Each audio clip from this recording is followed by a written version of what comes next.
This loaf is overproofed. I knew it the second I turned it out of the basket. I chose to do a warm proofing method yesterday, and this is a 50-50 whole wheat and all-purpose flour loaf. You can tell it's overproofed by the shape of the bubbles. In an underproofed loaf of bread, you will have elongated bubbles that are still pointing upwards. In a perfectly proofed loaf of bread, you will have evenly distributed round bubbles. In an overproof loaf of bread, you will have elongated bubbles that point to the sides of your dough, of your crust. That shows that you've started to lose the structure in your bread. But it doesn't mean that it's a bad loaf of bread. It means you've missed the perfect window. There's a long window between being very underproofed and very overproofed. There's multiple sections in there that still say that your loaf of bread is good. This is a great loaf of bread. It is light and it is fluffy, and I've used it for poached eggs, and a few other things are planned for it this week. The texture is good. It's just lacking a little bit of structure and lift. So recipe is 50-50 whole wheat and all-purpose flour, 526 grams, split evenly between the two. I used 374 grams of water, 10 grams of salt, and between 100 to 110 grams of levain. To create the levain, I took a tablespoon of my starter from the fridge the day before and started the levain for this bake. The beginning feed was 50-50 flour and water using all-purpose flour, 20 grams each. The overnight feeding used all-purpose flour and water, 15 grams each. And then the day of the bake, it was 50 grams each of all-purpose flour and water for that morning. I fed it, I let it wake up again, and by afternoon, it was ready to go. I started with the autolyse, which is mixing your flour and your water for the bread, and let it rest for 30 minutes. After the 30 minutes, I added the levain, folded it in, and once it was incorporated, I added salt and continued with stretch and folds until they were mixed.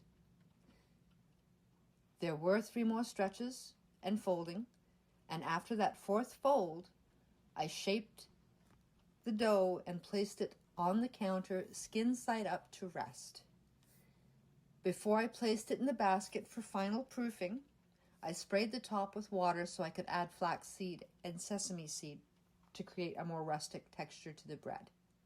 The water spray wets the dough enough to grab the seeds, and then turning it upside down into your basket or a bowl, if that's what you're using, it gives the seeds a chance to bond to the top of the bread before baking.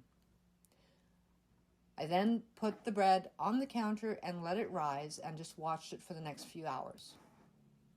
I don't normally do warm fermentation or warm proofing anymore. So warm states within this apartment are very unpredictable, and there are big temperature fluctuations.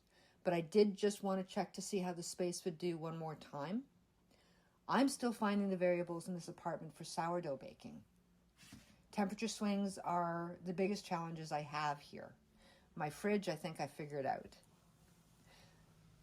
The bread dough kept growing. It was active, and it went too far, even though I was keeping an eye on it. I had popped it into the fridge for about an hour while I prepared the oven and got the Dutch oven ready and while it preheated.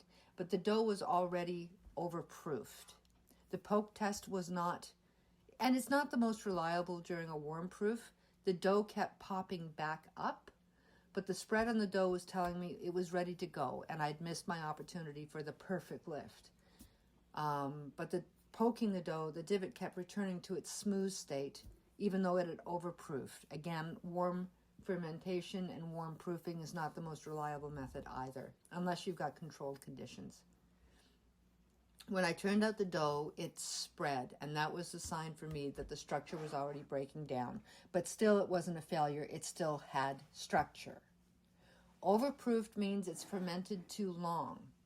The gluten weakens and cannot hold the full shape or the gas inside anymore, which is why the bubbles become elongated and they go to the sides, is because they're not holding the gas well.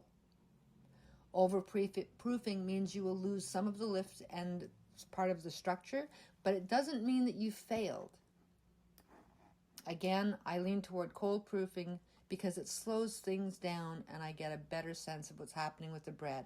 Additionally, I get a better score too.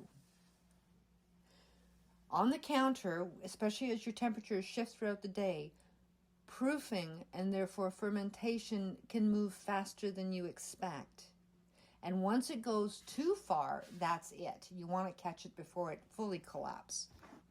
So what I'm showing you here is this is what an overproofed bread looks like. Having said that, it's still usable. It's just slightly past its peak. I hope this helps.